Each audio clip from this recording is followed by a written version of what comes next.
বিদেশে থাকা ছেলের এক ফোন, মায়ের চোখে নেমে এলো অশ্রুর বন্যা। ক্রন্দনরত মুখ, খোলা বই গল্প। যেদিন মা ছেলের শেষ কথাটা শুনেছিল, সেদিন থেকেই সে প্রতিদিন দরজার দিকে তাকিয়ে থাকত, কিন্তু তারপর যা হলো, সেটা কেউ কল্পনাও করেনি। গ্রামের ছোট্ট এক বাড়িতে থাকতেন রহিমা বেগম। স্বামী অনেক বছর আগেই মারা গেছেন। একমাত্র ছেলে জামিরুল ছিল তার পৃথিবী। অনেক কষ্ট করে, মানুষের বাড়িতে কাজ করে, নিজের স্বপ্ন ভুলে ছেলেকে মানুষ করেছিলেন তিনি। জামিরুল ছোটবেলা থেকেই বলতো, মা, একদিন আমি বিদেশে যাব, অনেক টাকা রোজগার করব, তোমাকে আর কষ্ট করতে দেব না। মা শুধু হেসে বলতেন, বাবা, তুই ভালো থাকলেই আমার সুখ। সময় গেল, অনেক চেষ্টা আর ধারদেনা করে জামিরুল বিদেশে কাজের জন্য চলে গেল।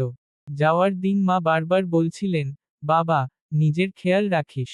সময় পেলেই ফোন দিবি। প্রথম কিছু মাস নিয়মিত ফোন আসতো, মা, খেয়েছো, ওষুধ খেয়েছো, আমি টাকা পাঠিয়েছি, কিছু কিনে নিও। রহিমা বেগম প্রতিদিন ফোনের অপেক্ষায় থাকতেন। কিন্তু ধীরে ধীরে ফোন কমে গেল। কাজের চাপ, নতুন জীবন, নতুন মানুষ, সবকিছুর মাঝে জামিরুল ব্যস্ত হয়ে পড়ল।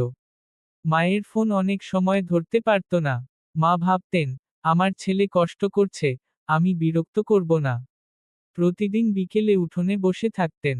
পাশের বাড়ির মানুষ জিজ্ঞেস করত, খালা, কি দেখছেন? মা হেসে বলতেন, আমার ছেলে হয়তো আজ ফোন দিবে। একদিন মা অসুস্থ হয়ে গেলেন। জ্বর, দুর্বলতা, তবুও তিনি ছেলেকে কিছু বললেন না। ভাবলেন, ছেলে চিন্তা করবে। কয়েকদিন পর জামিরুল রাতে ফোন করল। মায়ের কণ্ঠ দুর্বল, কেমন আছো মা? ভালো আছি বাবা। জামিরুল বুঝতে পারল কিছু একটা হয়েছে। অনেক জিজ্ঞেস করার পর পাশের বাড়ির এক চাচি ফোন নিয়ে বললেন, বাবা, তোমার মা কয়েকদিন ধরে অসুস্থ। জামিরুল স্তব্ধ হয়ে গেল। সেদিন প্রথমবার সে বুঝল, টাকা পাঠানো আর পাশে থাকা এক জিনিস নয়। সে ছুটি নেওয়ার চেষ্টা করল। অনেক কষ্টে কয়েকদিন পরে দেশে ফিরল।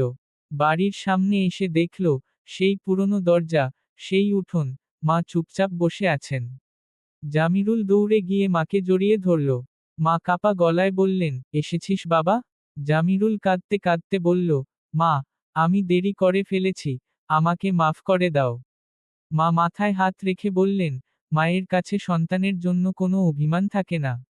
সেদিন জামিরুল বুঝল, বিদেশে টাকা পাওয়া যায়, কিন্তু মায়ের সঙ্গে হারিয়ে যাওয়া সময় আর ফিরে আসে না।